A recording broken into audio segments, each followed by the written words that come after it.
तो हेलो मेरे प्यारे बच्चों, आप लोग कैसे हैं। उम्मीद है कि आप लोग बहुत अच्छे होंगे, मस्त होंगे और अच्छी तरह से अपने पढ़ाई कर रहे होंगे। तो आज की क्लास में हम आपको जो है त्रिकोणमिति के ऊंचाई दूरी के बारे में बताएंगे। ठीक है, तो आप लोग इससे पहले जो है अपने दोस्तों के पास शेयर ज़रूर कीजिएगा और यदि आपको अच्छा लगे तो ये वीडियो को सब्सक्राइब और लाइक ज़रूर कीजिएगा। ठीक है, तो चलिए आज हम शुरू करेंगे। आज हम आपको जो है पहला जो है क्वेश्चन इस टाइप से बताएंगे। जैसे मान के चलिए कि आपका त्रिभुज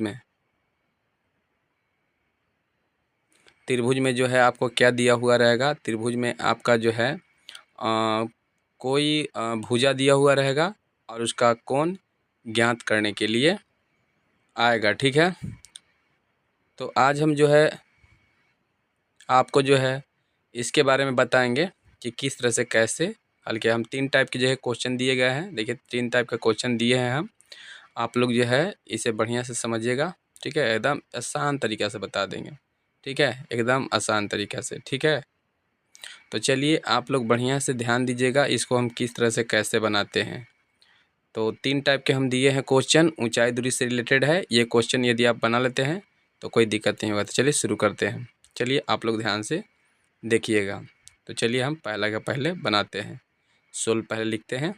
चलिए ठीक है, आगे देखिए त्रिभुज में ए बी सी त्रिभुज है। एक कोण ए जो है 90 डिग्री का है, ए बी 6 सेंटीमीटर है और ए सी जो है 2√3 है। तो सबसे पहले हम त्रिभुज बना लेते हैं। तो चलिए हम त्रिभुज बना लेते हैं। ठीक है, और कोण ए जो है आपका 90 डिग्री का दिया हुआ है, तो कोण हम 90 डिग्री यहाँ पर ए मानेंगे। ए जो है जहाँ मानेंगे वहाँ 90 डिग्री, चलिए ए मान लेते हैं और यहाँ 90 डिग्री का लिख देते हैं। उसके बाद जो है यहाँ बी लिखते हैं। ठीक है, उसके बाद सी लिखते हैं। ठीक है, तो चलिए आगे बढ़ते हैं। अब देखिए यहाँ पर कोण बी आपको निकालना है। तो चलिए आपका एक भुजा दिया हुआ है, वो दिले है आपका ए सी है ना। तो √3 2√3 दिले है, सेंटीमीटर में दिया गया है। तो हमको जो है सबसे पहले ए बी भी दिया हुआ है। तो ए बी जो है कितना है 6 सेंटीमीटर दिया गया है। ठीक है, तो जब मान के चलिए कि आपका भुजा दिया हुआ रहे, कोण निकालना है, तो हम इस तरह से आराम से निकाल सकते हैं। ठीक है, तो चलिए हम कोण को निकालते हैं। अब आप लोग ध्यान से एकदम देखते जाइए। ठीक है, और यदि आपको अच्छा लगे तो वीडियो को जो है सबसे पहले शेयर ज़रूर कीजिएगा अपने दोस्तों के पास। तो चलिए सुनिए, ध्यान से सुनिए, देखिए और लाइक शेयर थम्स अप मारते जाइए। ठीक है, चलिए तो सुनिए। हम कोण बी जो है थीटा मान लेते हैं। ठीक है, थीटा मानने में आसान हो जाएगा बनाने में। तो चलिए आगे चलते हैं। हम लिखते हैं मान लिया कि ए बी सी एक समकोण त्रिभुज है। क्या है? तो समकोण त्रिभुज है। हो गया, और इसमें लिखते हैं समकोण त्रिभुज। ठीक है, त्रिभुज है। तो चलिए आगे बढ़ते हैं। अब देखिए यहाँ पर क्या करना है आपको। हाँ, ये देखिए, ये बी सी जो है कर्ण है, ये आधार है और ये लंब है। तो हम जानते हैं कि आधार और लंब रहे तो बताइए हम किसका यूज करते हैं। कौन सूत्र में आपको आधार और लंब के बात आता है? तो आपका आता है टेन में और आपका आता है कोट में, यही दोनों में तो आता है। ठीक है, यदि मान के चलिए आपका आधार लंब और आधार के बात हो रहा है तो चाहे हम टेन करेंगे चाहे हम कोट करेंगे। ठीक है, कोई दिक्कत इसमें बताइए। चलिए आगे बढ़ते हैं। तो अगर मान के चलिए इस टाइप से अगर पूछ देगा, कर्ण रहेगा। ठीक है, ये मान लीजिए बी सी कर्ण है और ये भी आधार है, तो हम साइन का यूज कर सकते हैं, सॉरी कोस का यूज कर सकते हैं, चाहे सेक का यूज कर सकते हैं। जिसमें कर्ण और आधार रहता है उसमें हम कोस का यूज करते हैं, चाहे सेक का यूज करते हैं। ठीक है, कोई दिक्कत इसमें?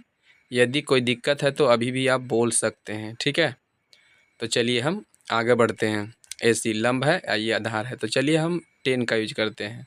तो चलते हैं त्रिभुज ए बी सी में। त्रिभुज ए बी सी में हम क्या देखेंगे कि त्रिभुज ए बी सी में लिखेंगे कि टेन थीटा बराबर लंब बटे आधार। तो लंब तो मेरा इसमें ए सी दिया गया है, तो लंब हम ए सी लिखेंगे। ठीक है, और आधार ए बी लिखेंगे। ठीक है। अब देखिए आगे बढ़ते हैं और यहाँ पर लिखते हैं कि टेन थीटा बराबर AC का मान बैठाते हैं।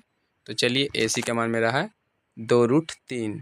तो चलिए 2√3 लिख देंगे और AB मेरा है 6 सेंटीमीटर, तो 6 लिख देंगे यहाँ पर। आगे बढ़ते हैं। अब देखिए यहाँ पर क्या करेंगे, यहाँ पर कट जाएगा, 2 से कट जाएगा। ठीक है, टेन थीटा पहले लिख लेते हैं। टेन थीटा बराबर 2 तिहाई 6। ठीक है, तो आपका √3/3 हो जाएगा। ठीक है, √3/3 हो जाएगा। अब चलिए इसको हम दूसरा रूप में करते हैं। इसे आप ध्यान से बढ़िया से देखिएगा, इसको दूसरा रूप में हम किस तरह से कैसे करते हैं। ठीक है, तो चलिए आगे बढ़ते हैं। यहाँ पर जो है हम क्या करेंगे कि हम √3 को देखेंगे कि किसी भी सूत्र में आता है सारणी वाला में, बताइए। √3/3 ऐसा तो नहीं आता है, 1 आता है, 2 आता है, इस टाइप से 0 आता है, √3 आता है, 1/√3 आता है। तो हम कोशिश करेंगे कि ओकड़े में से सारणी में से कोई आ जाए।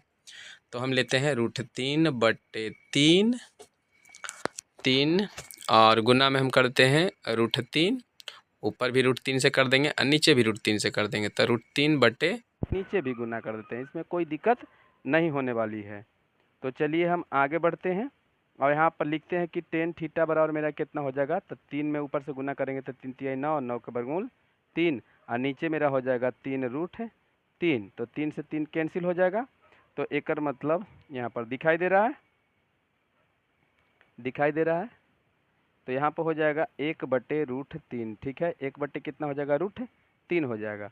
अब हम यहाँ पर ये दिमाग लगाएंगे और करके कि यहाँ पर क्या लिखेंगे, तो टेन थीटा। ठीक है, टेन थीटा बराबर कितना हो जाएगा, टेन थीटा बराबर मेरा हो जाएगा। अब हम देखें कि 1/√3 किसका मान होता है। तो 1/√3 जो है ये टेन 30 डिग्री के मान होता है। कितना होता है, तो टेन 30 डिग्री के मान होता है। अब यहाँ पर देखेंगे कि टेन बराबर, एक सूत्र आपको याद हम करवाए थे, जैसे मान लीजिए कि टेन ए बराबर टेन बी, इस टाइप के है, तो इसलिए आपका ए बराबर बी होता है। ऐसा एक हम सूत्र आपको लिखवाए थे। ठीक है, यदि आपको ये सूत्र याद है तब तो ठीक है।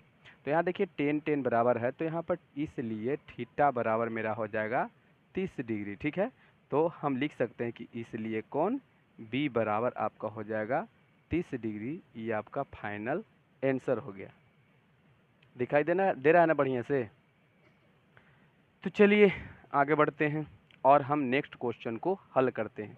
तो चलिए हम क्वेश्चन नंबर 2 को हल करते हैं। ठीक है, इसमें क्या दिया गया है इसके बारे में बात करते हैं। ठीक है, तो चलिए यहाँ से शुरू करते हैं। ठीक है, तो यहाँ से हम शुरू, एक मिनट, यहाँ से शुरू नहीं करते हैं हम, इसको यहाँ से, हो सकता है कि यहाँ पर पूरा हो या ना हो, इसलिए हम शुरू करते हैं क्वेश्चन नंबर 2 को यहाँ से शुरू करते हैं। ठीक है, यहाँ हम सोल्व करते हैं। बताइए, रेड वाला दिखाई दे रहा है बढ़िया से।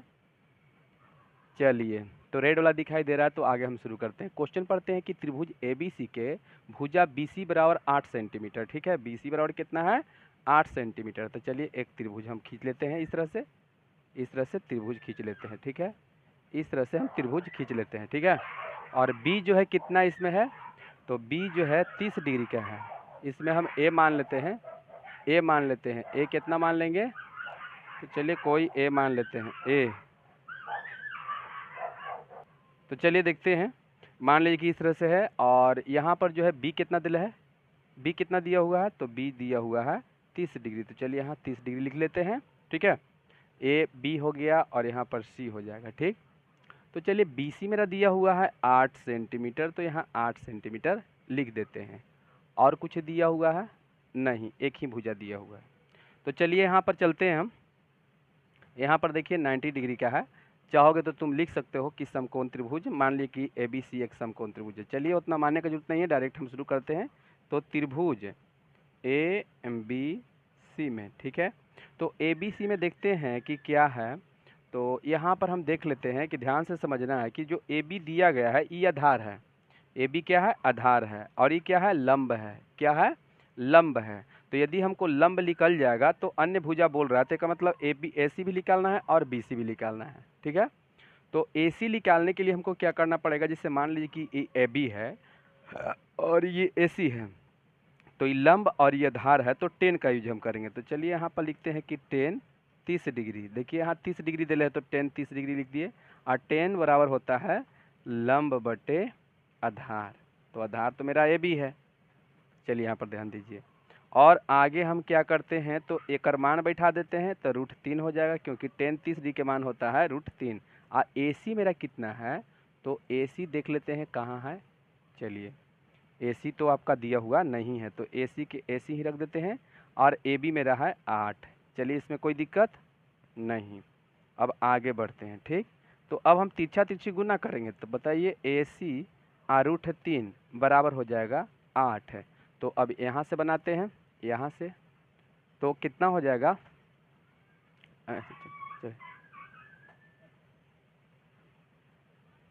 तो चलिए देखिए, यहाँ पर हम क्या करेंगे, तो ए सी बराबर मेरा हो जाएगा ए सी बराबर, ठीक है। तो ए सी बराबर हो जाएगा, देखिए 8 तो ई पट्टी है, ये है। और ये जो है √3 ई पट्टी गुना में है, तो वो पट्टी क्या हो जाएगा, भाग में हो जाएगा, ठीक है।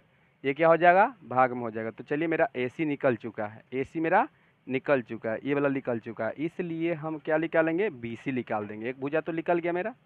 इसको चाहेंगे तो हम अथी में भी कर सकते हैं, इसको इस तरह से आप चाहोगे तो इसको हम हर के परिमीकरण कर दीजिए। तो √3 बटे कितना हो जाएगा, √3 हो जाएगा। तो इस तरह से आप √3 में भी निकाल सकते हैं। तो चलिए, इतना ही रहने दीजिए, कोई दिक्कत नहीं होने वाला, ठीक है। इतने रहने दीजिए, ठीक। अब यहाँ पर क्या करेंगे हम, अब हमको निकालना है क्या, बी सी निकालना है। तो चलिए, बी सी कैसे निकालेंगे, तो बी सी मेरा है कर्ण। तो कर्ण बराबर क्या होता है, लंब स्क्वायर, लंब स्क्वायर प्लस आधार स्क्वायर, आधार स्क्वायर के अंडर रूट कर देंगे, ठीक है। चलिए, यहाँ पर ध्यान से देखिए। अब मेरा जो है ए सी कितना है, तो ए सी अभी निकाले हैं 8 बटे √3 है, एक होल स्क्वायर कर देंगे। और प्लस ए बी मेरा कितना है, तो ए बी देख लेते हैं 8 है, तो 8 के स्क्वायर कर देंगे। अब इसको पूरा के अंडर रूट करेंगे, तो 8 ही 8 64 हो जाएगा। और एक 3 भाग जाएगा, यानी रूट जो है स्क्वायर से रूट भाग जाएगा, ठीक है, भूत भाग जाएगा। ये 8 ही 8 64 बटे 1 हो जाएगा। इसको हम रूट कर देंगे। और यहाँ पर क्या करेंगे, 3। देखिए, यहाँ पर आप हर के परिमीकरण भी कर सकते हैं, नहीं तो इतना छोड़ सकते हैं, कोई दिक्कत नहीं है। तो चलिए, यहाँ पर क्या करते हैं, 3 का 3, तो 64 के 64 प्लस 3, तो 3 में 64 से गुना कर दीजिए। 4 आई 12 और 6 18 19, 192 हो जाएगा। कितना हो जाएगा, 192 हो जाएगा। अब 192 के क्या करेंगे, सबके जोड़ देंगे, तो 4 2 6 हो जाएगा, और 9 6 15 हो जाएगा। ये 256 बटे 3 हो जाएगा। चलिए, 256 अब यहाँ पर निकाल देंगे, तो कितना, इस 16 हो जाएगा। और इसका तो वर्गमूल निकलेगा नहीं। तो चलिए, ये आपका क्या निकल गया, बी सी निकल गया, ठीक है। एगो आंसर यहाँ हो गया, और एक आंसर यहाँ हो गया। इसको आप हर के परिमीकरण कर सकते हैं। जैसे मैं देखिए हर के परिमीकरण करके दिखा देते हैं, आप चाहोगे तो कर सकते हो। जैसे मैं देखिए एगो बना कर दिखाते हैं। जैसे बी सी बराबर आपका कितना है, 16 बटे √3 है, तो इसको गुना कर दीजिए √3 और बटे √3, ठीक है। तो यहाँ पर कितना हो जाएगा, 16 और √3 और बटे 3 3 9, 9 के वर्गमूल 3, इतना भी आप लिख सकते हैं, ठीक है। तो चलिए, ये तो हो गया। अब हम चलते हैं क्वेश्चन नंबर 3 को हल करते हैं, ठीक है। तो चलिए, यहाँ पर लिख देते हैं कि क्वेश्चन नंबर 3। यहाँ पर पहले हम सोल्व लिखेंगे, और लिखेंगे पहले हम क्वेश्चन को पढ़ लेते हैं।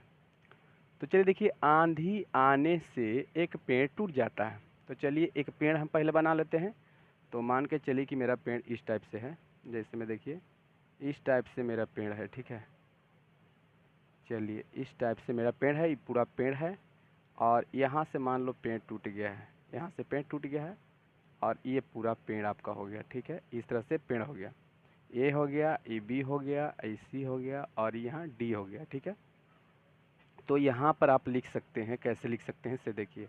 मान लिया, ठीक है, मान लिया कि ए डी पेड़ है, जो बिंदु सी, यहाँ से सी से टूट गया है, जो बिंदु बी पर छूकर कितना डी का कोण बनाता है, क्वेश्चन में दिले है 30 डिग्री का कोण बनाता है। कितना डिग्री का, 30 डिग्री का कोण बनाता है, कोण बनाता है, ठीक है, बनाता है, ठीक है। तो हम चलते हैं त्रिभुज ए बी सी में, ए बी सी में, त्रिभुज ए बी सी में चलेंगे। ध्यान से देखिएगा, त्रिभुज ए बी सी में चलेंगे। तो आप लोग शेयर करिए ज़रूर, वीडियो को जो देख रहे हैं वो शेयर अपने दोस्तों के पास ज़रूर कीजिए, ठीक है, आपको बहुत अच्छा लगेगा, ठीक है। तो चलिए ए बी सी में, तो चलिए त्रिभुज ए बी सी में हम चलते हैं। तो यहाँ पर हम चलते हैं, क्या देखते हैं, इसमें कुछ कोण भुजा दिया हुआ है। तो चलिए पहले पढ़ लेते हैं, उसके बाद देखेंगे हम। तो यहाँ से बोल रहा है कि आंधी आने से एक पेड़ टूट जाता है और टूटा हुआ भाग इस तरह मुड़ जाता है कि पेड़ का शिखर जमीन को छूने लगता है। पेड़ का जो शिखर ऊपरला भाग जमीन को छूने लगता है, मतलब बी बिंदु पर जमीन को छूने लगता है और उसके साथ 30 डिग्री का कोण भी बनाता है। और पेड़ के पाद, पाद मतलब पेड़ के पैर है ना, पाद बिंदु की दूरी जहाँ पेड़ की शिखर जमीन को छूता है, जहाँ पेड़ के शिखर जमीन को छू रहा है बी बिंदु पर, यहाँ से लेकर यहाँ तक कितना है, 8 है। कितना है, तो 8 है, 8 मीटर है, ठीक है, 8 मीटर है। तो पेड़ की ऊंचाई निकालिए, मतलब एडी निकालिए। तो चलिए त्रिभुज एबीसी में चलेंगे। अब देखिए हमको ई वाला भुजा निकालना है, ई वाला निकालना है, चाहे वाला, ई वाला निकाल लेंगे तो ई वाला बाद में निकल जाएगा। तो चलिए पहले हम ये निकालते हैं, ए सी निकाल लेते हैं। तो चलिए हम चलते हैं त्रिभुज ए बी सी में। तो ए बी सी में देखिए ये है लंब, आई है आधार, तो आधार लंब तो 10 का यूज होगा। तो चलिए यहाँ 10 ले लेते हैं, 10 30 डिग्री और बराबर लेते हैं कि 10 बराबर होता है लंब बटे आधार, ठीक है। तो इसका मान हो जाएगा 1/√3 बराबर ए सी मेरा कितना हो जाएगा, तो ए सी तो हमें पता नहीं है, बटे ए बी कितना है, तो ए बी मेरा 8 है। तिरछा तिरछी गुना करेंगे तो देखिए कितना हो जाएगा, ए सी √3 बराबर 8 हो जाएगा, ठीक है। अब आगे बढ़ते हैं, तो ए सी बराबर मेरा हो जाएगा 8/√3। चलिए दिखाई दे रहा है ना, दिखाई दे रहा है बढ़िया से, चलिए ठीक है, बहुत अच्छा। आगे बढ़ते हैं। अब यहाँ देखिए मेरा ए सी आ चुका है, ठीक है, यहाँ से लेकर यहाँ तक मेरा आ चुका है 8/√3, ये आ चुका है। तो चलिए हम बी सी निकाल लेते हैं, तो इसलिए बी सी हम निकाल लेते हैं। तो बी सी यानी कर्ण निकाल देते हैं। तो कर्ण बराबर मेरा हो जाएगा लंब स्क्वायर, ठीक है, लंब स्क्वायर प्लस आधार स्क्वायर के अंडर रूट, मतलब आधार स्क्वायर के अंडर रूट। तो चलिए यहाँ पर चलते हैं, ए सी मेरा कितना हो जाएगा 8/√3 के होल स्क्वायर हो जाएगा, प्लस ए बी मेरा कितना हो जाएगा, तो 8 के होल स्क्वायर हो जाएगा। इसको हम रूट लेंगे। अब देखिए 8 ही 8 64 हो जाएगा, आई भूत भाग जाएगा, 3 स्क्वायर से भूत भाग जाएगा, प्लस ये 64/1 हो जाएगा। चलिए एलसीएम ले लेंगे तो कितना हो जाएगा 3, 64 प्लस 4 तिहाई 12, अच्छा उतनी 12 1 12, 4 तिहाई 12, अच्छा यहाँ पर गुना करने में गलती का हो गया है, 1 से भाग देंगे तो 3, 3 से यहाँ गुना करेंगे तो 64 में 3 से गुना, 4 तिहाई 12, अच्छा 18 19, चल ठीक तो है। तो यहाँ भी वही काम होगा, 1 से भाग देंगे तो देखिए 4 तिहाई 12, अच्छा 18 1 19, 192, ठीक है। दोनों क्वेश्चन एक टाइप किया गया तो हमको लगा कि गलती है। दोनों को जोड़ते हैं, 4 2 6, 4 2 6 और 9 6 15, 256/3 के अंडर रूट, ठीक है। यहाँ 3 है, बढ़िया से देख लीजिएगा। अब आगे बढ़ते हैं, तो मेरा कितना हो जाएगा 16 वर्गमूल निकल जाएगा ऊपर ला के, और नीचे हो जाएगा रूट में 3, क्योंकि इसका माथा पर से भूत भाग जाएगा, इसका नहीं भागेगा, इसका वर्गमूल नहीं निकलने वाला। चलिए इतने मान लीजिए, तो इतना तो हो गया, ये बी सी मेरा निकल चुका है। अब ध्यान से देखिए, यहाँ पर देखिए बिंदु सी से ई जो है सी डी टूट के बी सी पर गिरा है। तो यहाँ पर लिख सकते हैं आप कि सी डी बराबर क्या, बी सी। अब बताइए सी डी बराबर बी सी क्यों होगा, क्योंकि ये सी से ही टूट के गिरा है। यहाँ से देखिए ये जो है ना, यहाँ ये बिंदु, तो डी से यानी कि ए डी ये पेड़ है, यहाँ सी से टूट के गिरा है। तो बताइए जितना ई टूटेगा उतना ही तो ई लप जाएगा ना ऐसे करके। तो ये आपका जो है ये सी डी और बी सी दोनों बराबर है, सी डी बराबर बी सी, क्योंकि सी बिंदु पर से टूटकर गिरा है। तो एक मतलब कि इसको हम ऐसे खड़ा करेंगे तो ये सी डी हो जाएगा, आई ए सी हो जाएगा। तो ए सी और सी डी को जोड़ देंगे तो मेरा ए डी निकल जाएगा। तो चलिए हम निकाल लेते हैं कि इसलिए ए डी बराबर, तो ए डी बराबर सी डी प्लस कितना हो जाएगा, बी सी हो जाएगा, C D plus B C. चलिए दिखाई दे रहा है, यहाँ तक दिखाई दे देगा। चलिए तो देखिए यहाँ पर मेरा जो है सी डी कितना है, तो सी डी है जो बी सी होगा, है ना, बी सी अभी आया है मेरा, यही बी सी है, ठीक है, यही बी सी है, मतलब 16/√3 ये मेरा बी सी है, बी सी यानी कि सी डी दोनों तो बराबर है। और फिर लिख देंगे कितना, सॉरी एक मिनट, ए सी ना होगा यहाँ पर, कने गया, एक मिनट, ये तो ए डी बराबर हो जाएगा ए सी प्लस सी डी होगा, ठीक है, ए सी प्लस सी डी होगा, यहाँ सी डी लिख देंगे, तो ए सी प्लस सी डी, एक मिनट, ए सी प्लस सी डी, अब सही हो गया, ठीक है। तो चलिए ए सी तो मेरा कितना है, ए सी अभी लिखे थे कितना था, ए सी 8, यहाँ पर लिख देते हैं कि 8√3, ठीक है। और मेरा बी सी कितना हो गया, तो 16√3, यही होगा ना। चलिए ठीक है यहाँ तक। अब इसको क्या कर देते हैं, यहाँ रेड से लिखते हैं, ध्यान से देखिएगा, यहाँ पर बराबर देंगे और यहाँ पर एलसीएम लेंगे तो √3 आएगा, तो यहाँ 8 प्लस कितना होगा, 16 होगा, ठीक है। तो हो जाए कितना, 24 अब बट्टा में कितना, √3, ठीक है। अब इसको हम हर के परिमीकरण कर देते हैं, तो ऊपर भी हर के परिमीकरण ऐसे करके करेंगे, तो 24/3, 3 से काट दीजिए, 3 8 24, यानी 8√3 मीटर, मीटर में सब दे लेता कि सेंटीमीटर में दे लेता, यहाँ पर पढ़ लेते हैं, मीटर तो सब मीटर में आएगा, ठीक है, सब मीटर में आएगा, इतना मीटर आपका ये फाइनल आंसर हो गया। तो चलिए एक बार देख लीजिए बढ़िया से, आपको साफ साफ दिखाई, अगर मान लीजिए स्क्रीनशॉट लेना है तो स्क्रीनशॉट आराम से ले सकते हैं, एकदम साफ दिखाई दे रहा है ना पूरा बोर्ड। चलिए